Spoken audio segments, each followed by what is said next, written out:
Assalamu alaikum wa rahmatullahi wa barakatuh. Bonjour à tous.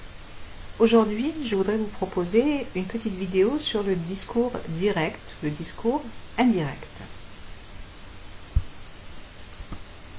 Alors, au sommaire, voici ce que vous allez voir.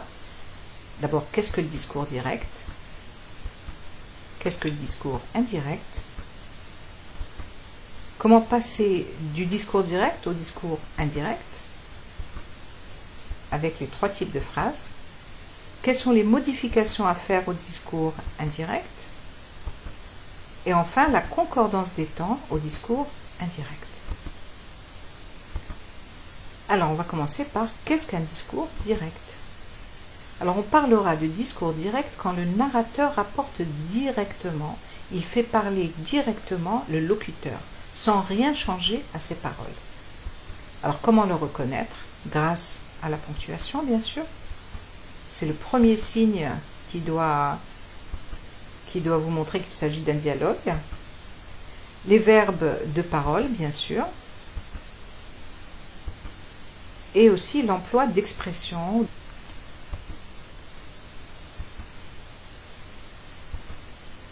Alors, à quoi sert le discours direct? Alors, ça permet de rendre un récit plus animé, de faire vivre la scène au lecteur et de rapprocher le lecteur des personnages. Voici un exemple qui est tiré, c'est un petit extrait du roman de Mouloud Feraoun, Le fils du pauvre, et où Mouloud Feraoun raconte la première journée d'école de Fouroulou, c'est-à-dire lui-même. Alors, vous avez en bleu les paroles du père, en rouge les paroles de la maman, et tout ce qui est en noir, c'est la narration, c'est le narrateur qui parle. Qu'est-ce qu'un discours indirect? Les paroles sont rapportées par le narrateur qui ne fait plus parler directement les personnages. Entre le locuteur, celui qui parle, et le lecteur, il y a maintenant un intermédiaire, c'est le narrateur.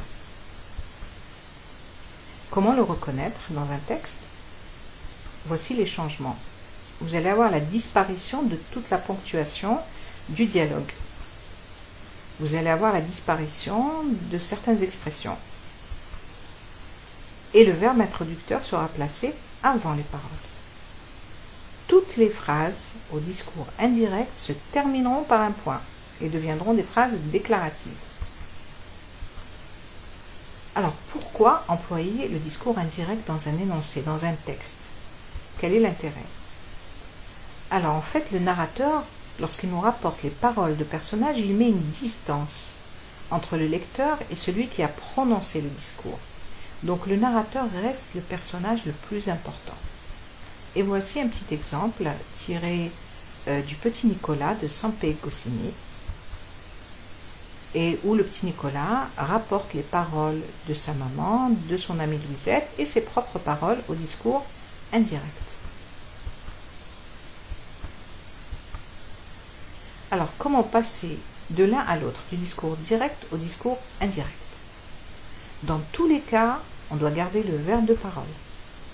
Le sujet du verbe introducteur ne change pas, et le sujet et le verbe introducteur se placent toujours avant les paroles qui vont être rapportées. Comment transformer une phrase déclarative? Alors, il faut garder la proposition principale qui contient le verbe de parole. Le professeur dit, le médecin déclare, etc. Vous gardez ce début, vous ne le changez pas. Vous remplacerez ensuite les deux points, la ponctuation du dialogue, par que, pour introduire les paroles à rapporter. Voici un exemple.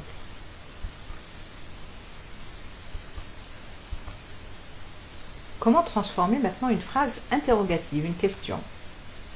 Alors, pour en faire une interrogation indirecte, il va falloir employer un outil d'interrogation, un mot interrogatif. Pour les questions totales, les questions totales, c'est les questions où la réponse ne peut être que oui ou non. Alors, vous allez remplacer est-ce que par si.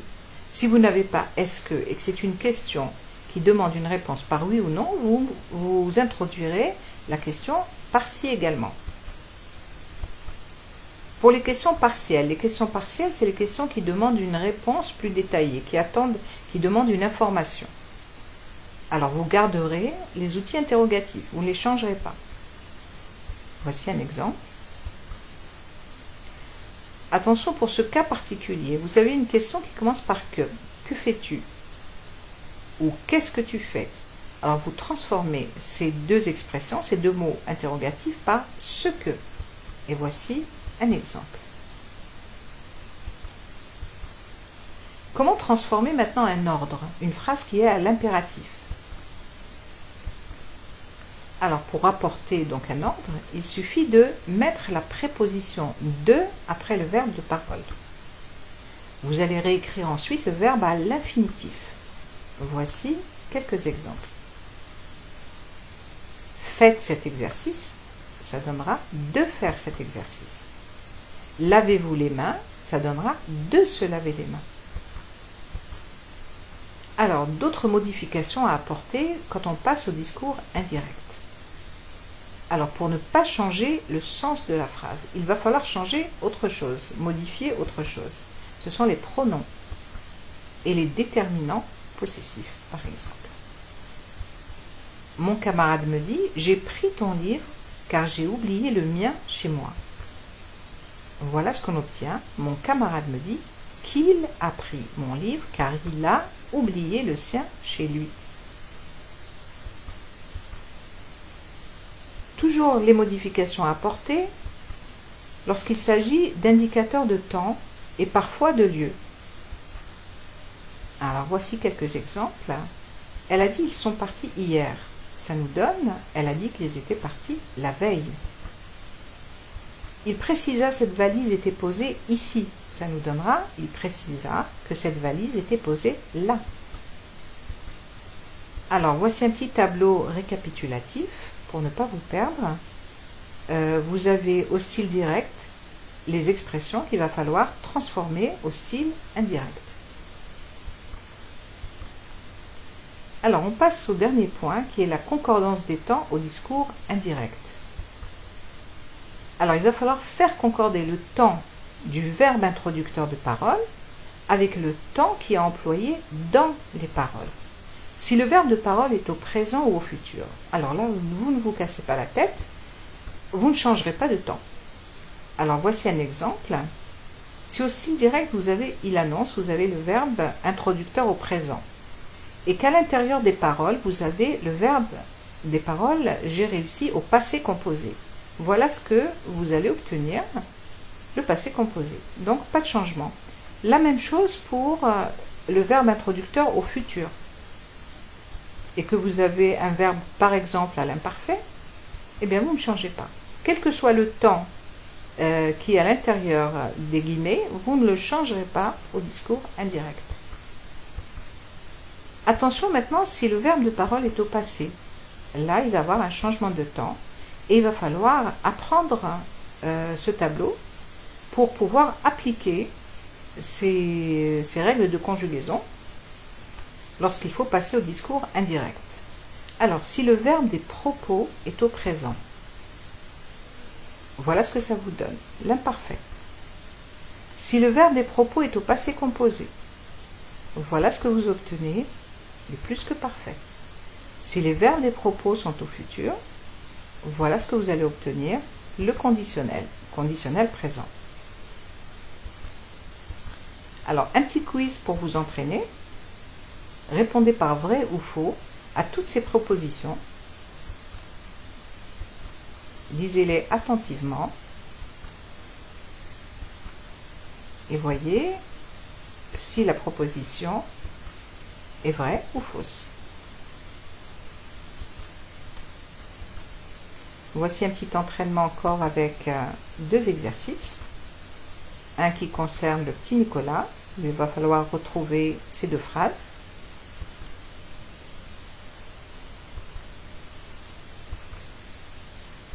Et l'autre exercice, voilà, a pour support le fils du pauvre de Mouloud Feraoun. Et on vous demande de transformer des phrases directes au discours indirect. Voilà la vérification du quiz maintenant.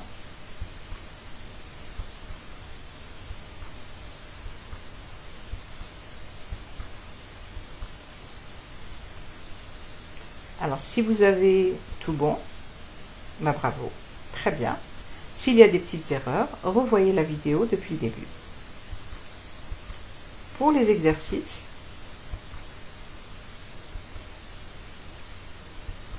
voici pour l'exercice 1, les phrases indirectes. La première qui était une interrogation indirecte et la deuxième, un ordre ou un conseil au discours indirect. Pour l'exercice 2, voici ce qu'il fallait transformer. Si ces deux exercices sont réussis, encore bravo. Alors j'espère que cette vidéo vous a été utile. Si cette leçon vous a plu, laissez-nous un petit commentaire et rejoignez-nous sur une autre page Facebook. Et je vous dis à bientôt pour une autre vidéo, Inch'Allah.